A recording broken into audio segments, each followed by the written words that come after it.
Welcome to Playthink, conversations about games, interactivity, art, and culture. This podcast is recorded live at the USC Game Innovation Lab, which is part of the USC Games program at the University of Southern California. For more information, follow us on Twitter at USC Game Lab or visit our website at gameinnovationlab.com/playthink. All right, so welcome everyone to Playthink, our second Playthink Salon of the year. Our guest tonight is Brian Upton, who is a internationally recognized game designer and game theorist, which we're going to talk about tonight. And with 20 years of, probably over 20 years, we would say, of professional experience in the game industry. And for 14 years, he worked as a senior game designer at Sony Santa Monica Studio, where he collaborated with external titles on titles such as Fat Princess, Warhawk, Sorcery, Everybody Has Gone to the Rapture, Bound, and Here They Lie. And prior to joining Sony, he was the creative director at Red Storm Entertainment, where he pioneered the tactical shooter genre as the lead designer on Rainbow Six and Ghost. He's also the author of 2 books on game design, The Aesthetic of Play and Situational Game Design, which we will talk about this evening. And I am Tracy Fullerton. I am a professor and game designer at USC Games, and I am the director of the USC Games Innovation Lab. Welcome, Brian. Thank you very much. Thank you for having me. This is great. We're so happy to have you here. I have to tell you that one of the reasons that we invited you is that I read your book. I had it, we have the same publisher, and I read your book. They sent me copies of books, and I was sitting on my table and for some time, and I finally had time to read it. I'm a little bit late to the party, I guess, and I was so blown away by this book. I went to Richard. I said, Brian talks about games in the way that I think about games, and he's the closest to the way that I think about games that I've ever come. So I said we have to invite him here immediately. Oh, wonderful! That's wonderful. Thank you very much. I mean, because I'm not a game academic, and so I wrote these books, and I just kind of threw them out into the void. And because I'm not involved in game academic circles, I have no idea if anybody's reading them or not. So getting this sort of feedback from you is really flattering and wonderful because. Yeah, well, you should know that I recently gave a keynote at Meaningful Play, and I gave a huge shout out to your book, and I said we should all be reading this book. So you may actually be selling more copies. That would be very wonderful. So let's talk about, specifically I want to talk about situational game design, because I think it's a really useful book for game designers. And let me just say, part of the reason I wrote it was because I talked to some people who were teaching the first book, and it's not really a good book to teach. And so part of my goal was to create a book that was a more teachable version of the ideas that were in the first book. I could see that immediately. Okay. I actually happened to read the second book first, and then the first book, but I could see immediately that this is a extremely useful book for game designers. So just to start off, for those who may not have read the book yet, which we assume you will be soon reading it, can you just give us a top-level introduction to situational play and how this concept differs from the more, as you call it, transactional model of game design that we talk about? Well, one thing I noticed is that a lot of people emphasize how uniquely interactive games are, and then they ground their theory of how games operate in their interactivity. And it's true that games are a uniquely interactive medium. That's one of the things that makes them interesting and special. But that doesn't mean that all play is interactive. And if you start by thinking of the interaction as being the nucleus of what play is, then you tend to base your design thinking about what the game is asking you to do and what you do in return. It's a transaction. It's like, you need to make a move, and then I do something back, and it's a continual ping-pong back and forth between the game and the player, and that's where play lives. What I realized was that in my own design experience, there are a lot of situations where the playful experience happens when the player isn't doing anything. And in my introduction, I talk about the idea of both aimlessness and stillness, that there are playful moments when you don't think that the game's not asking you to do anything, and you don't actually have to do anything to feel like you're playing. And so, as a result, thinking about games as ways to structure situations instead of ways to create interactions can be a new methodology for thinking about how to create playful experiences. It's a wonderful methodology, and in fact, one of the things that struck me is that we practice what we call play-centric design here, which is focused on the player. But what I love about your framework for situational play is that it's unflinchingly focused on the player. And in fact, when you describe a game, you blur the lines between the player and the game. You really actually talk about the game as being inclusive of the player and the player's experience.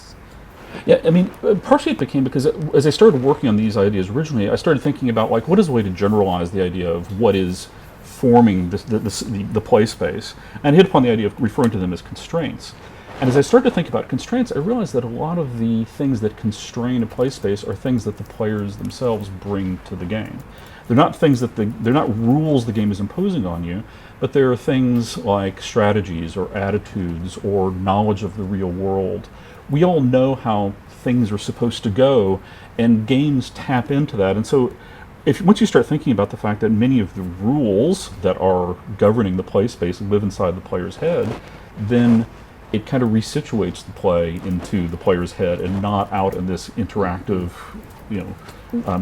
dialogue with the game itself. Which is really a wonderful paradigm shift, I think. To think of the game itself as being, as I just keep thinking about, inclusive of the player's state of mind, the player's prior knowledge, the changes, as you talk about, that the player goes through as they interact with these constraints, with these rules. Yep.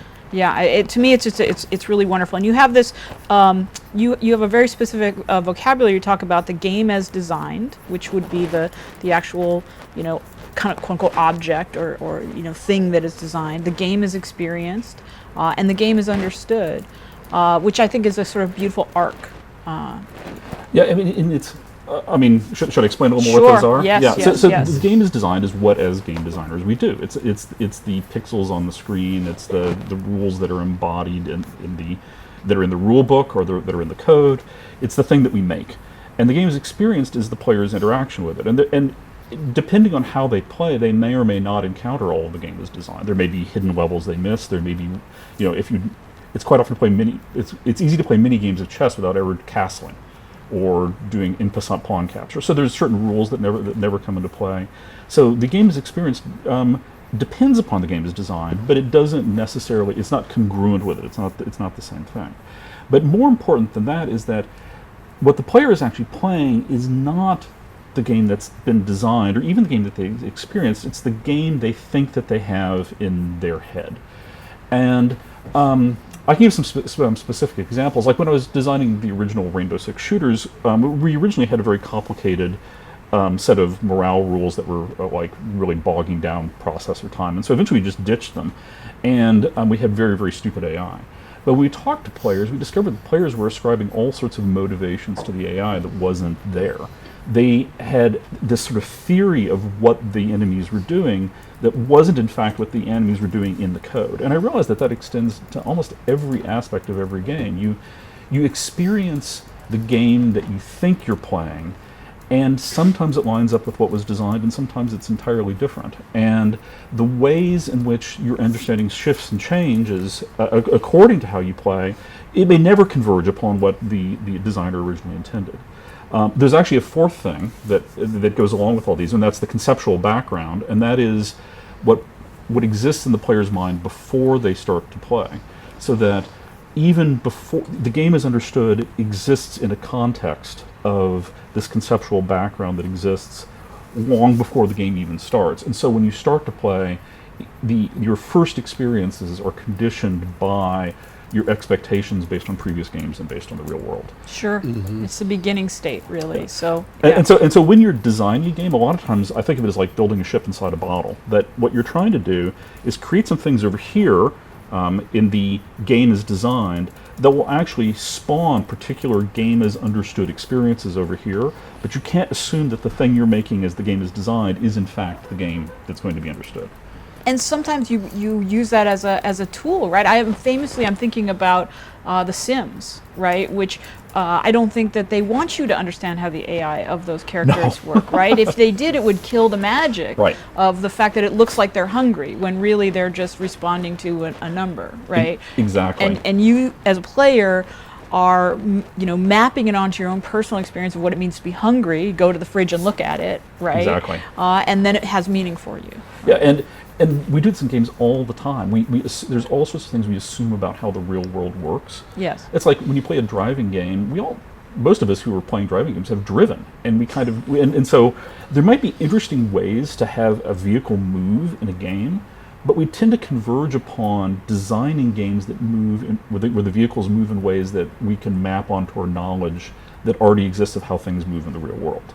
And so I could go on for a long time. There's this huge, interesting relationship between what is a simulation and what are we actually simulating. Are we in fact really simulating what the real world is doing, or are we merely gesturing towards what the real world seems to be doing, so that people like snap their own understanding onto the vague cues that we're giving them? Exactly. I mean, generally in games, we are only using simulations as a method to get to a playful situation, right? Yep. We're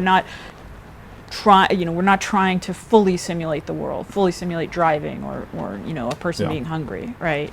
But can we talk a little bit about playfulness for just a second? Because you talk quite a bit about it in the book. Yeah, so I mean, one of the things because when I started doing this, I was actually trying to make a set of tools that I could use to help me design better games, and also to avoid quite so much trial and error. Yeah. Because a lot of game design is like, hey, we're going to build something. Oh, that's not fun. Okay, tweak it. Oh, that's not fun. Tweak it. That's not fun. And if you can at least cut out some of those loops, at least get something that's a little closer on the first iteration. So I started trying to develop heuristics that could allow you to characterize the playfulness of a situation.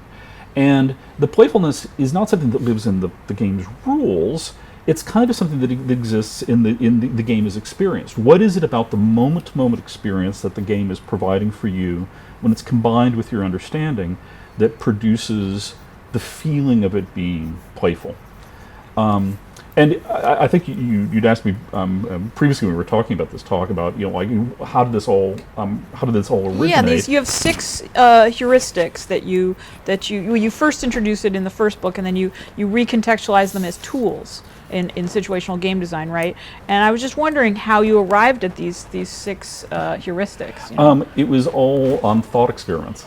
I would start off. So I start off with the premise that games are about making interesting choices, and I don't remember who I'm quoting there. Sid Meier. It's Sid Meier. Thank you. And I'm like, okay, well, what makes interesting choice? Okay, well, what makes a choice interesting? So the first heuristic is choice, and so that I started with that. But then I started thinking, well, what are uninteresting choices? What are situations that I can imagine where, if the only rule is you have to have choices, what are situations where you have choices where that's not fun?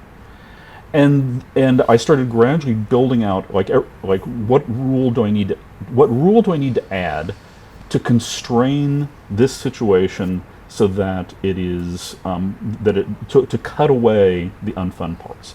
So the second one was variety. If you do the same, like a situation can be fun, but if you do the same thing over and over again, it gets boring. And this crops up all over the place in games, and it's a real problem because it's like, hey, this is really fun, and then you realize that like after playing it for half an hour, it's not fun at all. 100 times. So then it's like, okay, you have choice, but those choices have to change over time. And then the next one was consequence, that the choice has to change the game in some way. And the example I used there was like, if you remember the old coin-op arcades, they'd often have attract modes where you would go play, and if you were a kid like me and you didn't have enough quarters, you could sort of stand there and hold the steering wheel, and it's kind of pathetic. You could pretend that you're driving, and it's like I'm making choices. I'm turning the wheel, yes. And the choices it's always a different scene in front of me. And, there's variety, but there's no consequence because I haven't put the coin in, so it has no effect over where the car is going, and so. The idea that it's not just that you're making choices, and it's not just that you're making different choices over time, but that the choices are somehow changing the constraints for making future choices. The idea that you have this little situation that you're in, and because of the choices you made, you're now in a different situation. So that was the first 3. But then I started coming up. Then I realized, well, but it's not enough to actually go to a different situation, you need to be able to predict the situation you're going to. Because again, if something happens completely unexpectedly in a game, if you're like, you turn the steering wheel and instead of the car going to the left, the car explodes, that's no fun, that's frustrating, that's awful. So predictability obviously has to be one, so that you have to be able to anticipate what's going to happen next. But then, if you have too much predictability, that's not fun either. So there's this sweet spot of where you think you know how it's going to go, but you don't know for sure. And the counterexample I used there when I was thinking about it was that chess games are over when someone says mate in 3 and everybody agrees. Even though there are moves left to be made, you don't make those moves because there's no point. There's no fun if you know that there's a foregone conclusion. And anytime you're in a game and it feels like you know exactly how it's going to play out, you know exactly what it is, that's when it's over. You're done. You don't need to keep playing when you know what it is. There's no more playfulness. There's no more playfulness. And then the final one was the satisfaction emerged last. I was actually I'm talking to a friend of mine who's also a designer, a guy named Andy Ashcraft, and he's like, you never talk about winning or goals or anything. And I started thinking about what does it mean to win, and not just to win, but what does it mean to have the game go the way you want, and what are the different ways the game can go? Because you can have a game that satisfies all these other criteria. You can have a game that gives you lots of choices, and it has lots of variety and everything else. But if it's just too hard, then the play evaporates as well. And it also evaporates if it's too easy, if it feels inconsequential and nothing ever happens. And so the notion of satisfaction and having that it's not just that you're making these moves and you're moving through this play space, but there's a way to say some moves are good and some moves are bad. It's that differentiation between good or bad that lies at the heart of satisfaction, and that there has to be some criteria that you apply for making a move good or bad. In many games, the criteria is winning. Good moves move you towards winning. But it turns out and I talk about this in the book, there are other criteria you can use for judging whether moves in a play space are good and bad. And in many cases, those are the criteria we use when we're experiencing narrative or we're playing make-believe. There are a variety of ways to play that don't involve winning, and those use these other criteria for determining whether moves are good and bad or whether they satisfy us. Well, that's particularly interesting to us, obviously. We are very interested in innovative play and games that break some of the rules of more typical genres. So the notion of satisfaction I found very satisfying because it didn't imply that a zero sum or a win-loss was ultimately the only way to find a satisfying end to a game. Well, and one of the reasons you found it satisfying is because it cohered with what your previous understanding of play spaces. It did. And so the coherence victory condition came into play even though you didn't have a win state. Exactly. So there's a couple of other ideas I want to sort of touch on because I find them really interesting. One of them is anticipatory play, right? So this idea that there are moments when the game could slow down or even hold still, and you could give the player the opportunity to think about what is coming next, right? Yep. And we're just racing towards things with games, right? But I just love this notion of anticipatory play as being a tool that we can use, a kind of possibility space that we really haven't played much with in games. Yeah, I stumbled on this by accident in Rainbow Six, the first big game I did, and a lot of Rainbow Six is creeping around.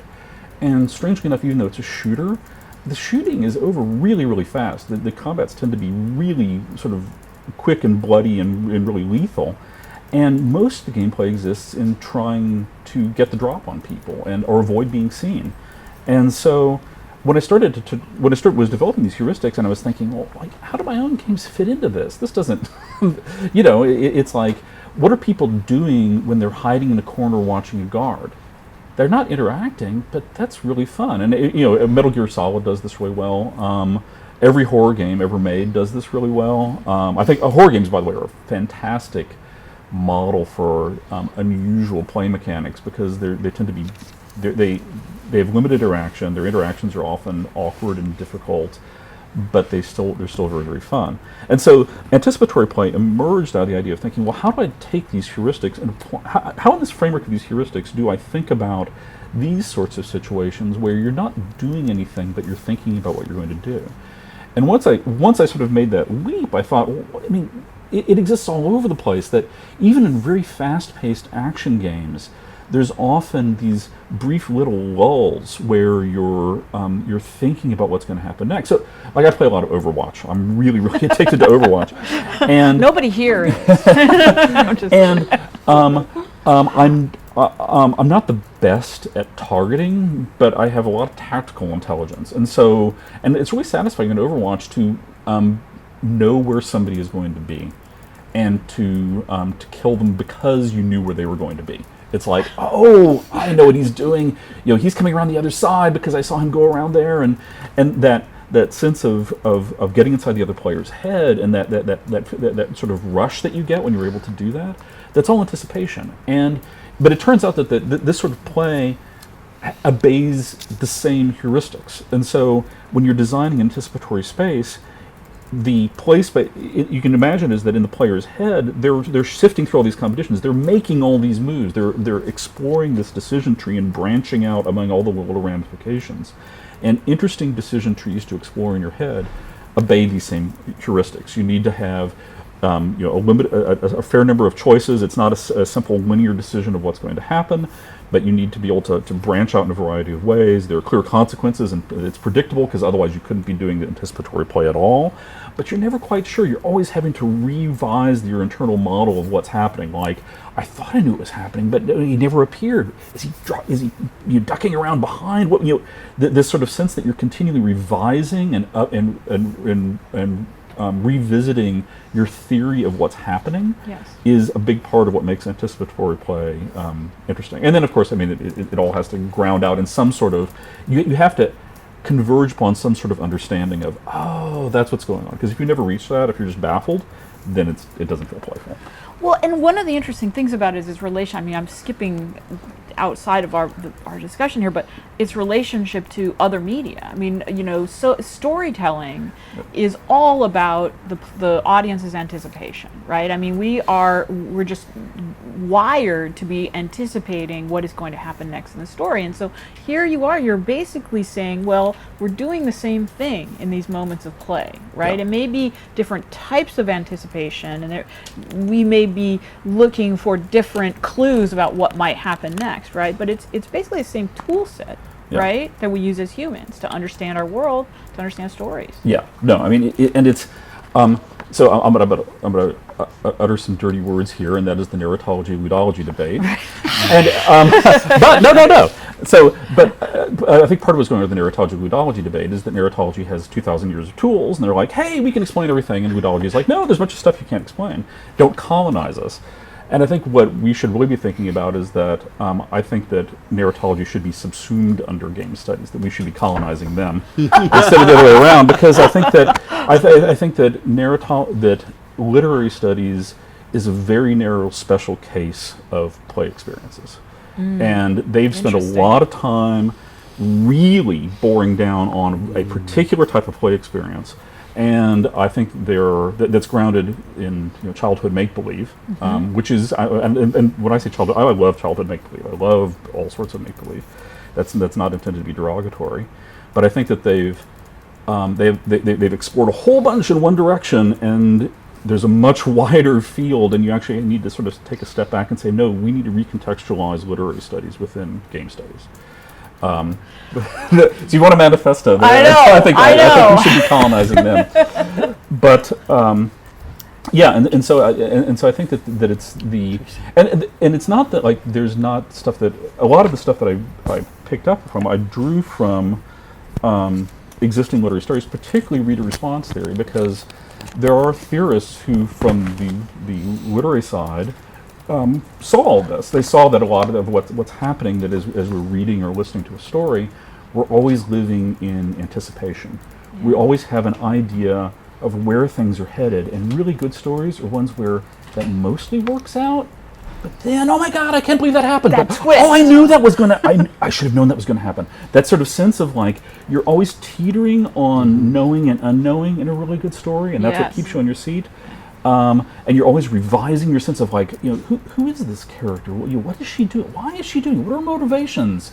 This continual cycling on an evolving internal model of the story space that you're within is exactly the same thing that's going on in anticipatory play. It's just using a different constraint set as its input. I mean, I completely agree, and it was one of the moments where I've just like leaped out of my chair, and I'm like, this is what we need to be talking about, right? Yeah. This relationship, and then you can start talking about the beats of play, right? And it bears a really strong relationship to theater and other forms of narrative that we understand as playfulness, right? But we have divorced it from actual players in games. We call them plays. Yes, we call them plays. Exactly. Enough said. We call them plays, and then we're done. And it's related to this other. You also define what you call interpretive play, right? So this sort of acknowledging that the player is engaged, even if it's not necessarily what you'd call interactive, what we would typically call interactive, but we are engaged in a active process of interpretation of the play space and of the narrative space and just of the experience as a whole. Yeah, I mean, interpretive play is the literary stuff coming back in, but then it actively really supports the game design part. And the way to think about it is that if the game is understood, exists in this sort of continual anticipatory play space where you're always sort of like working out the possibilities and where things could possibly be going and what you could be doing next and what the other actors in the world might be doing, then that anticipatory play space is structured by a set of constraints. And some of those constraints are the actual rules of the game that we've internalized, like we know how things behave. But some of them are what I call strategic constraints, and those are strategies of play, like I know that I shouldn't, an example I use is with Go. There are a huge number of starting positions in a Go board, but if you're a good Go player, you know that there really only 3 of them matter. And so there is a strategic constraint that you learned very early on in playing Go that like really you're going to start off playing in one of these 3 places, unless you have a really good reason not to. And so that constrains the anticipatory space of Go. And in any game we play, there are these large, complicated anticipatory strategic constraints that we construct in our heads to help us play, and that's why we get better at games. We have better strategic constraints. Aside from our twitch reflexes, we know how the game is going to go, and we adjust how we play accordingly. And interpretive play is a similar sort of thing. As we read a story or watch a movie or look at a painting, we begin creating internal constraints that explain the experience we're having, and that might be what are the motivations of the characters, what is likely to happen next, how does this fit into the existing cubist movement. There are a whole wide variety of different strategic constraints we can use to take what the raw experience that we're encountering and chunk it into a predictive framework, so that this thing that we've experienced now becomes evidence for understanding the unfolding world around us. And so, if a book is satisfying, then it goes the way that we expect it to go because we've built up our strategic constraints. When we get to the end, we're like, oh yeah. Yes, that's right. That's how it should have been. Even if it's not the way we want it to, yes. Right? See, that's the key, right? It's not necessarily how we want, but it all feels like it hangs together, and it may hang together in terms of like having a plot that's knit up tidily, or it might hang together in that it satisfies our own political motivations, or it might hang together because we're trying to fit it into our understanding of someone's lifetime oeuvre. So there might be all these different ways that something could hang together, but that sense that we're working towards creating this internal interpretive model that makes sense of what we're having. And by making sense of something, it means we can predict it. We can know, it tells us its place in the world, and the way in which its place in the world leads us to understand how everything around us is necessarily unfolding. To me, it's such a wonderful acknowledgement of the it's a respect, really, for the player's internal experience, right? That we should acknowledge that their interpretive contribution to the play of the game is as important as all of these other aspects that we've designed into it. Yeah, I mean, one of the things is that there's no wrong way to play. If you're getting Right. something satisfying out of a game, even if you're playing it in a completely bizarre way that the designer never intended, good for you, wonderful. I'm a big fan of camp, and camp is playing with literature, or camp is playing with texts in ways that were not intended. Right. And so you can take something like Plan 9 from Outer Space, for example, and by recontextualizing the conceptual background you used to watch Plan 9 from Outer Space, instead of it being a really bad movie, it's a really good movie. And it's a really good movie because it satisfies you in a way that you wanted to be satisfied by shifting the framework of your critical interpretation. And what this means is that I like to say that I'm interested in aesthetics, but not prescriptive aesthetics, Yes. but descriptive aesthetics. And a prescriptive aesthetic tells you why something is good or bad. And I think that's a really boring question. What I'm more interested in is how something is good or bad. We all know, when we experience things, we're like, I like that, or I didn't like that. And then the aesthetic analysis comes afterwards, where we justify why we liked or Right. didn't like something. And instead of trying to sort of prove, like, oh, this is this is the good thing, you should like the Solo movie because of here's all the reasons you should like it. Why it's all Wow, wonderful. you're going to explain that to me? I don't know. Actually, I haven't seen it. I have very strong opinions about Star Wars, but you shouldn't. But instead, but it's kind of like, it's interesting to have for when somebody likes it, to describe how they like it. Understanding the how of someone liking something I think is really, really fascinating. What I think is really boring is someone saying, "Oh, you didn't like that and I did." Well, you're wrong, because it's all grounded in our subjective experience, and it's all grounded in what we bring to the thing that we're interacting with. It is, and what that sort of brings me to is actually, as a designer, you are, these kinds of discussions about whether something's good or bad, it's important to get to the how, right? And the reason it's important to get to the how for a designer is because we are designing to a goal, Yes. an experience goal. And just by the way, this is something that our students learn, and that some of them find particularly difficult. So you have a methodology that you talk about of how we set an experience goal, and we get into designing situations that meet these goals. Can you talk a little bit about that? Yeah, so I mean, a lot of games start off with a mechanic that appeals to a designer. It's like, hey, I do this. I coded this up, and I do this thing, and that's fun, and let's do more of that. And you're designing for yourself, and that isn't necessarily the person who's going to be playing your game. Right. And so my methodology tends And you're to... designing, just if you don't mind, you're designing not only for yourself, but for yourself who already understands Yes. that design. Yes. So you're designing for a state that is going to rarely exist. Yes. So Yeah, so the approach I take is start off thinking, what experience do you want the player to have? And by experience, I almost mean, like, who do you want the player to be while they're playing the game? Do you want them to imagine that they're a ruthless killer? Do you want them to imagine that they're a scared little bunny rabbit? Do you want them to imagine that they're loving and caring and decent and taking care of everybody? There are roles that we slipped into. Another thing I say is, like, every game is a role-playing game.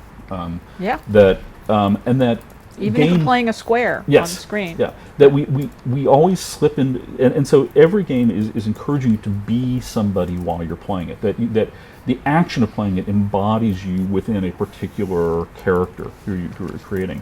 And so start thinking about who is the person that you want the player to be. Not necessarily who do you want to play it, but who do I want them to be while they're playing it. And then from there, go to what actions that a person like that would be performing. So, God, I'm forgetting everybody's name. The idea of ludonarrative dissonance, the idea that we have things where that you do things in games that don't agree with who the character is. So why does Hawking? I think it's called talking. I think you're right. And it's it's like you're playing Link in a Zelda game, and you're smashing everybody's pots, and it's like yes, it's fun to smash pots, but it's also a little at odds with who you're supposed to be. You're not true. You're not are you really this hero who goes into people's houses and smashes pots? It's and so once you have a sense of who you want the player to be, then think about, okay, so what sort of actions define the character that I'm creating? So instead of starting from mechanics and going and just seeing what emerges, saying, I want you to be your scared little bunny rabbit, so that you're always hiding, you're in bushes, you're nervous about things, you're looking around a lot, you're listening for things. That the mechanics emerge from the performance that you're asking the player to perform. And then once you say, okay, these are the kind of actions that will define this performance that creates a particular mindset in the player's mind, what constraints, what rules do I impose upon a player so that performing these actions seems natural? So that you're not thinking, I'm forcing you to perform these actions, but that you go, but by going with the grain of the game, you naturally fall into performing these actions. And this is where the heuristics come into play, because these actions need to feel playful. But it's also where the idea of a conceptual background comes into play. You're like, okay, who is likely to be playing my game, and what knowledge, what internal constraints will they bring to the table that is combined with this game to create these situations where I want them to be enacting a particular sort of performance. And I mean, in some cases, you can't please everybody. There are some players who can never get into the space you want them to get into, because they have this set of constraints and you need a different set of constraints, and you can never work them into having the experience you want. But you think like, okay, if a player approaches this game with this attitude, then what can I add to that attitude or sensibility that then moves them into the performance that I want them to perform? Mm-hmm. And that's the sense of that's the point where you're actually designing the rules of the game, and that's when the game itself actually begins to emerge. But you're emerging by thinking about in terms of how am I taking a player's existing understanding or sensibility and providing a smooth flow, not in the immediately sense, but just a general flow into the sorts of performances that I think will be a rewarding set of situations. I'm immediately thinking of What Remains of Edith Finch when you're speaking about these performative mechanics, because I think they did that so beautifully. Mm-hmm. And they get to the point in each of these little vignettes where you are performing as each of those people, and specifically when you get to the end, and the worlds begin to collide, right? But you're still performing a particular action. They're asking you to do things that allow you to embody these particular characters. Yes. Yeah. The example I always like to use is Journey. Yes. And Journey's interesting because the gameplay, the win state and the gameplay mechanics leads you into a particular sort of performance. And that is, you learn fairly early on, if you haven't played Journey, you're randomly paired with other players, and the players, if you're near one of the other players, your jump recharges faster. It's a very simple mechanic. You can jump farther and get to all sorts of places you couldn't get if you were separate. And so very early on, you develop this sort of strategic constraint of, I should stay with this person. Staying with people is good. Working together is good, and it just emerges organically from the way that you're playing. You win by, or you get to explore more stuff by following these constraints. But it ingrains in you this sort of sense of staying with people. Mm-hmm. Excuse me, and working together. And there's this beautiful sequence near the end of Journey, which I'm going to spoil for you now. I'm sorry, you should have played it by now. Where we mostly have here. where you're near the end of the journey, and there's this huge snowfield ahead of you, and you're hiking up into it, and you can't jump. There's no reason to stay next to the other person. And every time I've played it, every person I've played with, we've always stayed side by side as you walk off into oblivion. And eventually, the two of you seemingly die in the snowfield. And the moment when you and your friend, who you've become invested in, collapse together into the snow is really, really emotionally powerful. And it's emotionally powerful because the game, through its mechanics, has led you into being the sort of person who wants to stay with the other person. And it's that's progression from the mechanics into a way of being in the world that then becomes a meaning that exists within the world after the game is over. That's very beautiful. One of my most meaningful moments personally playing games actually is from Journey, and that is I was paired with a person, you don't know who they are, right? And we were crossing these bridges with wind, and my companion blew off the bridge. And I was so distraught, and I was running back and forth and singing out my note, and trying to see where my person was.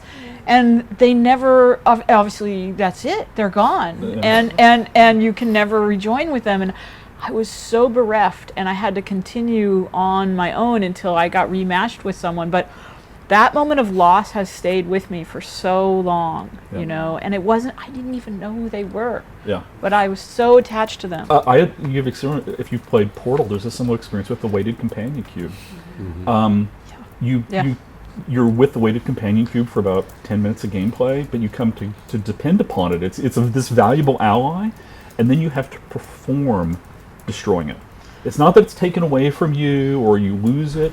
You're told, in order to progress, you can't get through this locked door until you take this thing that helped you and burn it. It's terrible. And it's terrible. I mean, and it's a box. It's a box. It has no personality. Yeah, I know.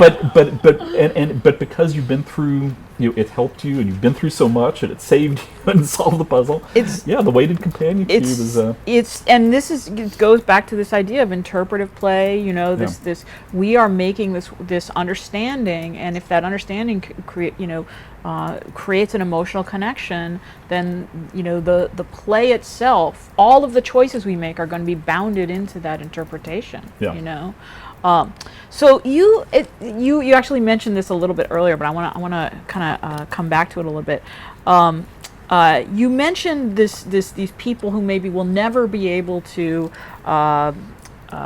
understand a particular game. Like you're designing for some folks, but there's people who may never understand. And you make an almost sort of offhand comment when you're discussing performative play, in which you talk about the sort of much maligned genre of the walking simulator. And you say they can be powerful and moving experiences for players who approach them as performances or narratives, but they can seem empty or pointless to players who are unwilling to engage in this kind of play.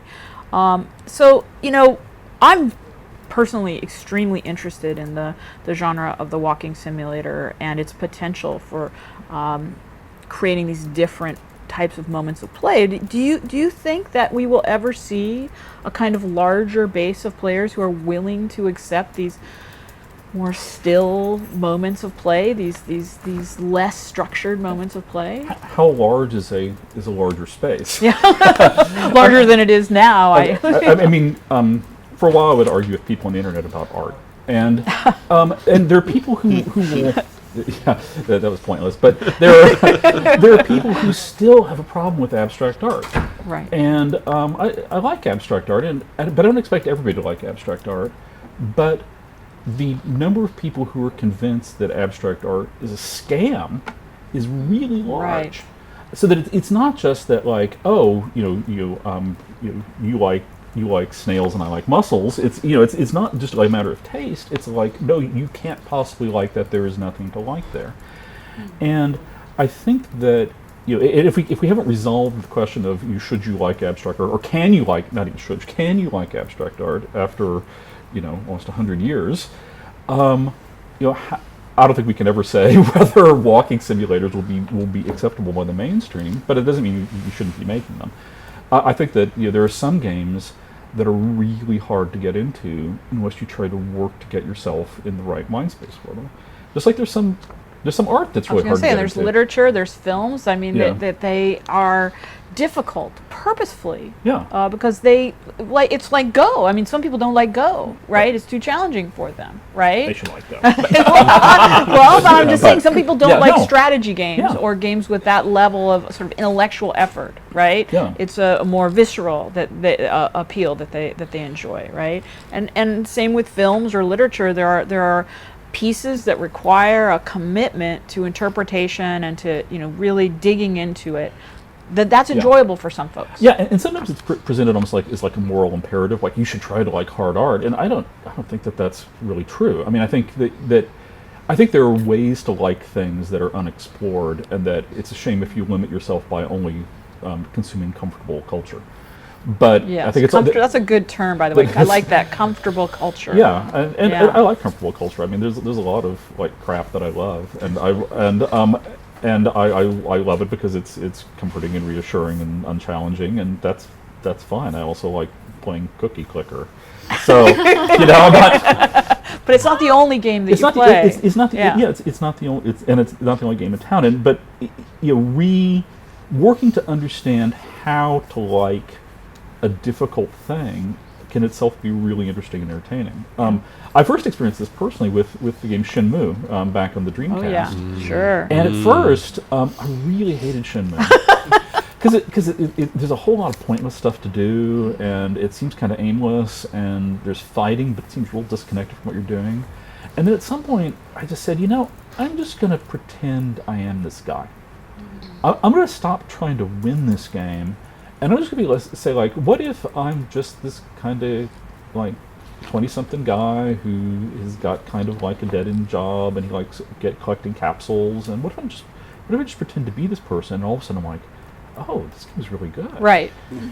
Being, I'm forgetting the protagonist's name, but being him, inhabiting him, was a really satisfying experience. Trying to win Shenmue was not. Right. But having that conceptual shift, like turning everything like 30 degrees, you're like, oh, this is how I should play this game, was interesting. And I think, what we have to do is build up a set of a critical audience who are willing to try to look at things at 30 degrees off axis. Yes. To say, hey, this is kind of a hard game to get into.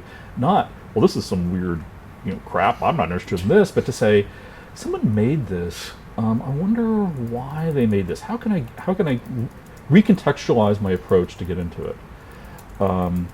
There's a woman named Natalie Lawhead who's doing some really interesting work, and if you haven't played her games, and she's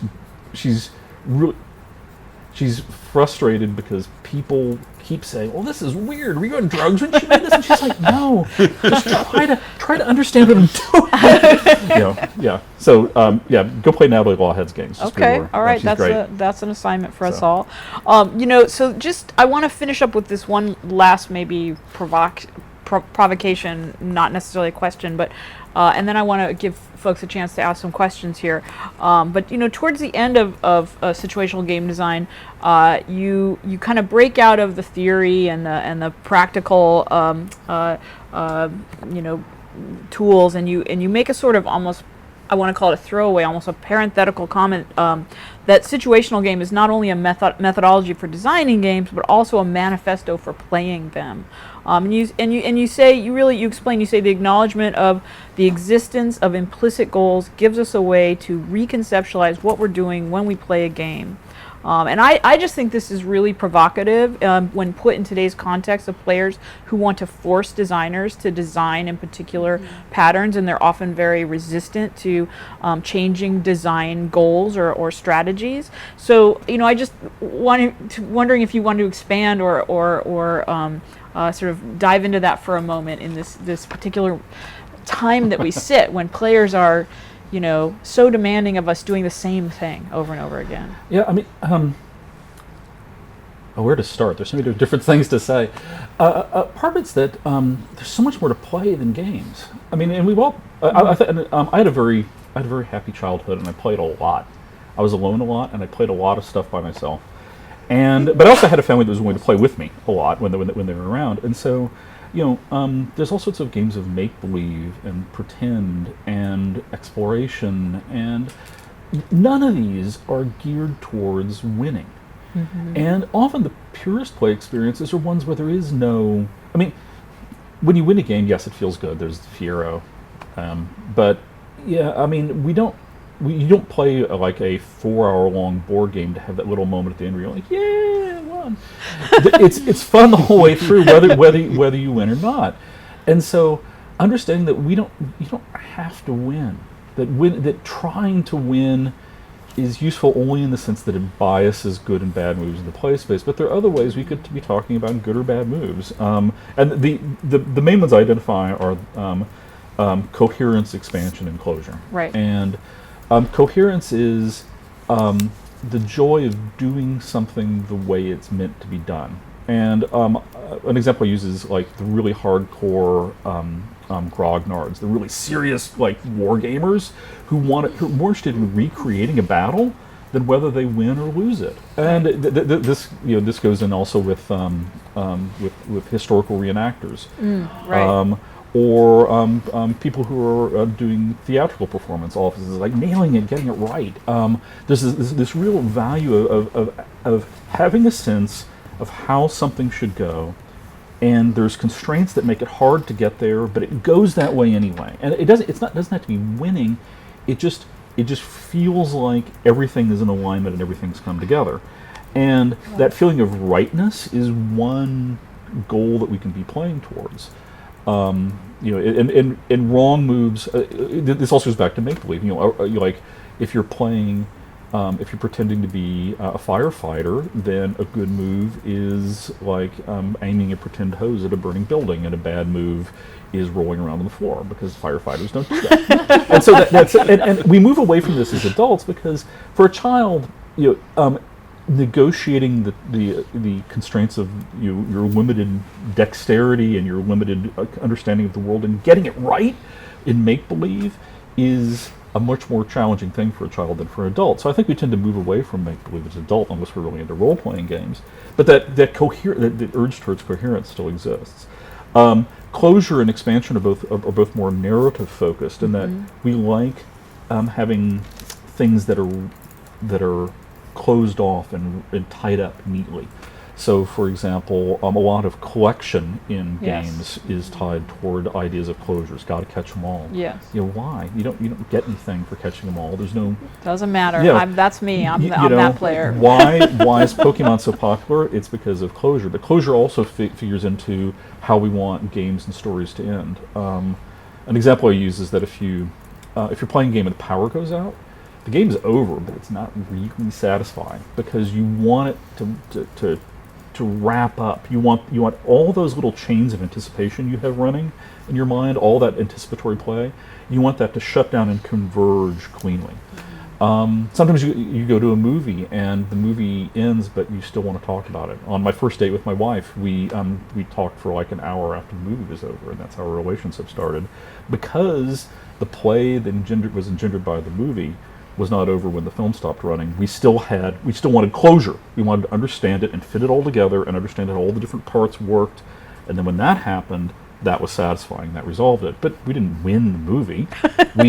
we had achieved closure. And at the same time, the corollary to closure is expansion. Sometimes you want to play just to see what's going to happen. Right. It's like, what happens if I set off this bomb in an enclosed space with all my teammates? Will I kill everybody? That'd be hilarious. That's so griefing is often a form of expansion play, but also exploration is, what's over the next horizon, what's around here, what are all the possible permutations that I can experience. Seeing where all the edges of the world might be. And so all of these, the sense of exploration, but of also closing things off, or also making things that cohere either with our own understanding. All of these are ways to bias a play space to have either good or bad moves that do not involve winning. And if I was going to have one sort of, or actually it's two, we're going to have two big principles of situational game design for moving away from the sort of from where we are now. It's aimlessness and it's stillness. Yeah. That you're not imposing goals on the player, and you're not forcing the player to do anything. That there's room, there's places where you can just be in the world and imagine who you are and understand who you are, and there's room for players to set their own goals, to play not to win, but play just because they enjoy the joy of playing. Wonderful. That's wonderful. I think on that note, I want to open it up. I see a lot of heads nodding up and down, so I'd love to open it up to other folks' questions for you. Do we have anyone who wants to ask a question of Brian? Just too much agreement. Yes, Jeff. Fantastic, Brian. Really great. And yeah, there's a reason heads are nodding, because this is just solid gold stuff. Really great to have you here. I'm interested because these heuristics that you're describing, and I haven't read the book yet, but I'm going to immediately. For me, a lot of it comes down to behavioral manipulation, right? Like that's sort of like the dark end of all of this. That like these are exceedingly nuanced, like from a sort of devil's advocate perspective, these are exceedingly nuanced methods for gathering attention, focusing it, and scaffolding and shaping performance, and not just in the game space, but in the extraludic space. That the player may be having a wonderful sort of rich internal experience, but then their body may be constrained, and some their bodily performance may not be that, etc. What are the sort of ethical touchstones for you in these design questions? Oh, so the question is, what are the ethical questions? That's very hard. I mean, it's all art is manipulation to some degree. I mean, it's if you're trying to communicate, then to some extent you want to shift people's understanding in a particular direction. And so I think that it's impossible to say, yes, it is manipulative, but only in the sense that all communication is some form of manipulation. And I think that the ethical considerations come from what sort of person are you trying to leave afterwards? It's kind of like, what are you trying to say? But it's more than that, because you're taking into account the other person's starting position. So it's like, if you have a model of the assumed player, and you're hoping that it will shift them in a particular direction, I think just thinking about in terms of what are possible ways that you could shift them in unethical ways, or that your work could be used by other people to shift people in unethical ways. It's a very. I wish there was a simple answer, but of course it wouldn't be ethics if there was a simple answer. I think it's a case of that. It at least gives you a framework for thinking about, given particular audiences, how might they play in ways that produce something that is ugly or that you really don't want them to do. And so, for example, it's like, if you create a game in which there is, even if you create a game where you're intentionally trying to say violence is bad, will some people be playing it to enjoy the violence that you have created, even though that's not the message that you intend? And so that's an ethical way. That is an ethical question to ask yourself. That what ways of playing am I opening up people to by structuring these spaces, and what uses might different people put my game to? And we do what we can. It's like Ed Wood never intended for people to think he was making comedies. Right. And that's not ethical. But the other hand, did Ed Wood deserve it? I don't know. But it's one of these things you can never completely control the uses people will put your games to, but you can at least think that they might be playing in ways that you didn't intend. Thanks. Brian, I want to echo Jeff's thanks. Thanks for this terrific conversation. It's supremely inspirational. I wanted to ask you, kind of following up on Jeff's philosophical overtures. I It's know like opening cans of wine. That's That's what we do here. one of the things I really love about your work is the connections you build to everything from neuroscience to semiotics. And I was wondering if you had any new revelations in the course of writing situational game design that could connect out to a kind of greater philosophical, a general kind of philosophical approach. Any new discoveries? Because I think you have a very deep and clear insight kind of into the nature of consciousness through your work. Yeah, thank you. In I your think so, work. I think so too. But but then. And so, what's the scoop? What's the latest for you? What are you thinking about recently? So the question is about like philosophical connections. So this could be another like hour-long talk. Yeah. I mean, and I didn't know a lot about philosophy when I started this process. A lot of this stuff about philosophy and neuroscience came because I realized I was making really broad and extraordinary claims, and I needed to at least provide some rationale that these things were grounded in other fields, that I'm not saying stuff that's Right. completely out of left field. So in terms of philosophy, what I really align with are the pragmatists. And pragmatism is in a nutshell, is the philosophy of pure epistemology. It is that the world, and what pragmatism says is that the world is unknowable. There is no metaphysics in pragmatism. There is no sense of like what the world really is.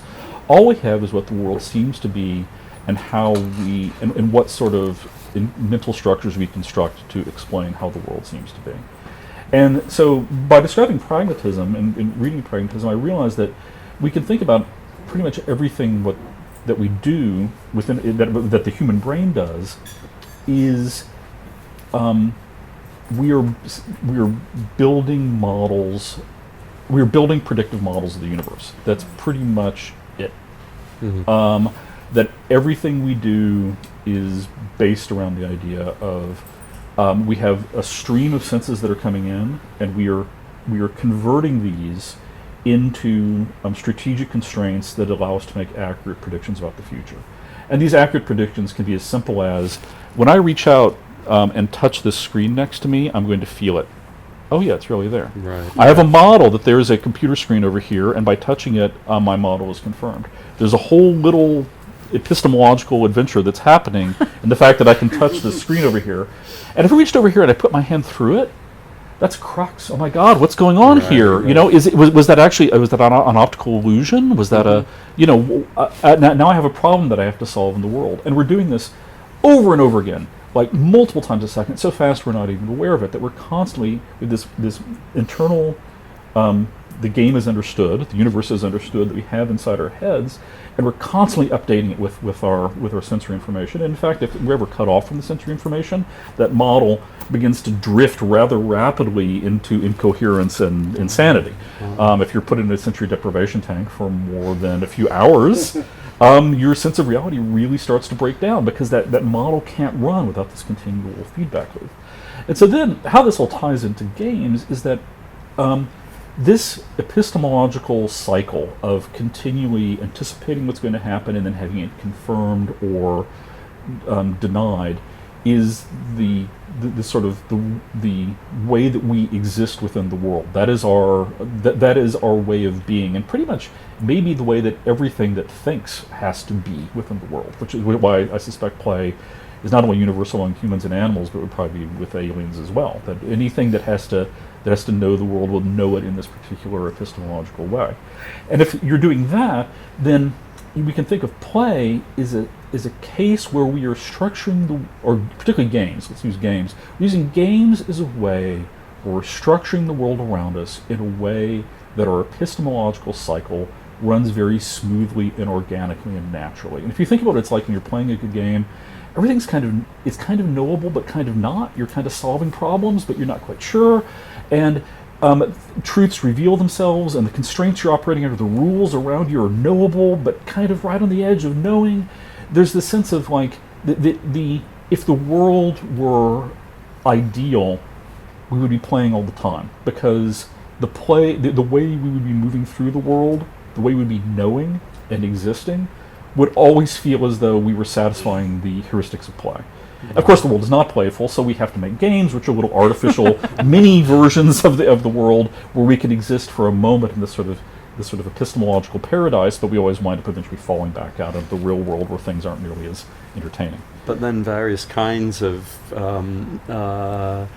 utopians, I will call them, like our friend Bernie de Koven, want to nudge us towards that mode of being more frequently. Yeah, I mean, I think the world would be a better place if we played more, not because it benefits us in any way other than the fact that playing is enjoyable, and we all deserve enjoyment. I'm not a big fan of the utilitarian idea that play is good for you. Mm-hmm. Play is play for its own sake, and the more we can let people play, the better it is. People are happy when they play; they like it, and the world is cruel and harsh and not set up for human beings to enjoy themselves. So let's try to create places where humans can enjoy themselves. Oh, that's lovely. We had one more question here in the back. Yeah. So I was really struck by your idea of situational play, or situational design rather, as kind of a manifesto for the ways that we play, not just the ways that we design. And it strikes me as almost like countercultural to the ways in which we're used to perceiving games as this kind of almost experience-driven, goal-driven, almost transactional kind of space. And I'm curious what are ways in which we can start to steer players into that headspace of thinking about games just for the joy of playing rather than towards very goal-driven mindset that they're used to experiencing. So the question is, like, how to steer players into moving away from exclusively goal-driven play. And I think, some people will be interested in seeking out weird avant-garde things. There've always been people who've wanted stuff like that. I think one thing is to seduce them with goals that then build other non-goal-based constraints. With the example with Journey, it's like if Journey was like just, hey, hang out with the other person if you want to. Right. People probably wouldn't do it very much. Some people would, and some people wouldn't. But because it actually gives you a clear, tangible benefit in the game if you're trying to win or to complete it, then that encourages people to do it. And I think a lot of times with mainstream stuff that's not deliberately avant-garde and difficult, what works best is creating situations where trying to win encourages you to create more emotional or narrative ways of thinking about the world. Like, just that I need to do this thing in order to win, but in doing it, I kind of felt something. What happened there? And so I think that as this happens more and more, and as players become more and more attracted to these kinds of experiences, then maybe the critical faculties of the player base will expand, and we'll have a larger audience for people who want experiences. Part of it may be that there are plenty of people who aren't particularly competitive. So if we offer more just sort of fun little experiences, The Sims is huge, and The Sims is not about winning. So creating more things like The Sims, where there are fun things to do, where people can play out little fantasies, without it being goal directed, may be the way to do it. I wish I had an obvious do this, but yeah, I think it'll happen on a multitude of fronts. I think seducing people with goals, providing ways to play out fantasies, and basically challenging people to like harder games, so not harder to win, but harder to get. Nice. Thank you again for the talk. I had my brain going like fireworks. It's great. But my problem in making games always seems to be taking these really abstract, advanced ideas of game studies and how we interpret them, and actually putting it into the process of designing the game. I was wondering if what maybe strategies you had when designing a game. Do you start from something small and then go over your ideas and all too? I ping pong all over the place. I mean, I describe a methodology, but I don't follow it strictly. But what I would suggest is, think about situations. Like, what from moment to moment is the player doing, and in doing that, who are they? And that's so. Like, one of my rules of thumb is, never give the player more than 3 to 5 choices. So what are the 3 to 5 things the player can pick in this moment, and think about what constitutes a real choice and what's not a real choice. So, for example, you can turn the wheel to the right or the left, but they both go to the same place. Well, that's not really a choice. That's one thing that the player can do. So, looking at trying to break down a play experience and think about, from moment to moment, what does the player think is happening? What choices are they making? How are those choices changing them? And how does that feed into the next cycle? That's the only advice I have. I don't have because sometimes I'll be like, oh, I did this thing's really fun to do. We should do more of it. And then it's like, well, why was that fun? What was the real core of that? Was it the jump, or was it the planning of the jump? What's the real fun part? And then would this be fun if the player had more feedback? Or this wasn't fun because the players, when they got here, had forgotten that thing I told them before. So maybe I should be reminding them to do the thing. I mean, it's a big hairball. It's all together. But what I found is that by thinking, but always taking it back to not just what is the player doing, but what does the player think they're doing? What do they think is happening right now? There was a game that I made called Sorcery, and I said I made it. I took over running it because it was in trouble. And the first boss battle, we thought it was going to be great, and it hinged on players putting together 2 different mechanics, and they just completely. There were people who got stuck on it and never got past it in playtesting. We're like, oh, this is awful. And then we realized that the problem wasn't with the boss battle. The boss battle was fine, but that we hadn't been there was one mechanic they knew really well, but we hadn't been giving them other reasons to learn the other mechanic. And so the way to fix the boss battle was to go and create things that you could only kill with the second mechanic.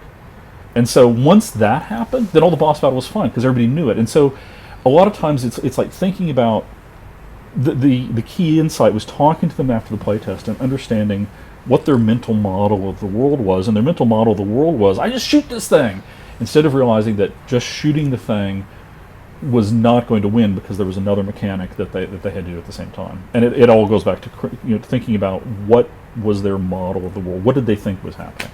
Does that help? Is that okay? Yeah. Yeah. Probably one more question, and then we'll let Brian go. So, thanks again for being here. Everything you talked about has been so fascinating.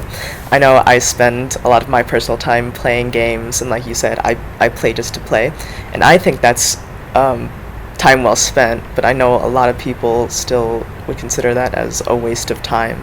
And I guess my question is, do you think that there would ever be a perspective shift among society, like anytime soon, where play just to play isn't seen as a waste of time, it's seen as productive just for the sake of being fun? Not until we smash neoliberalism. No, a waste of time. That's interesting. A waste of what else should you be spending your time doing? Making money, improving yourself. It's like there's a whole value system that is implied, understanding by the phrase "a waste of time," and that is that we should always be doing something that is productive, or that leads to self-improvement, or that increases our profitability, or our likelihood that things will benefit us in some way. And that's not the only way humans have been. Yeah. My wife is a medievalist. She teaches medieval studies at UCLA, and one of the things that's hardest to get about the medieval mindset is that they were not capitalists. They existed in a world of interpersonal relationships and miracles and spiritualism, and that motivated everything. And so understanding their way of being in terms of our capitalist neoliberal society where everything is instrumentized, where everything is done for a purpose, is sometimes it leads you astray. Their actions seem pointless or empty or stupid, but they wouldn't have thought that. And so I guess what I'm saying is that I reject the idea that things have to be useful. Yeah, it's and I think we're at a particular political moment when turning everything into utility is becoming cruel and awful. And I particularly don't want play to be turned into... Well, it won't. Play is more powerful than that, because whenever you try to... So we to get into gamification. when you try to turn play into something that achieves these goals, it always winds up sort of squirting out and slipping away. Yes, it the does. fun goes out of it, and then it's like, oh, well, you do all these tasks and you collect all these badges, and what are you left with? And so play is a way of defeating the constraints that are imposed upon us. So yeah, and so I would say if you know, defeat neoliberalism, that's fine. Which is I'll probably get in trouble for this. It's an unexpected political turn, but it really is an unexpected end. But let us recap and also understand that as I understand it.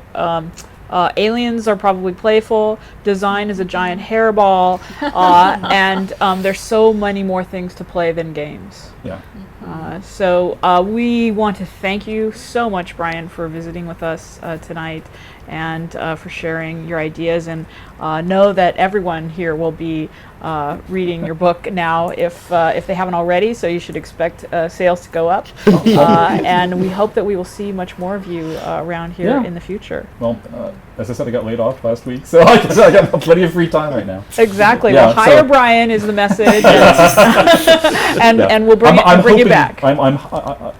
It's not weak. I'm hoping this period of freelancing will end soon, but I have no doubt, actually. All right, let's thank Brian. Woo!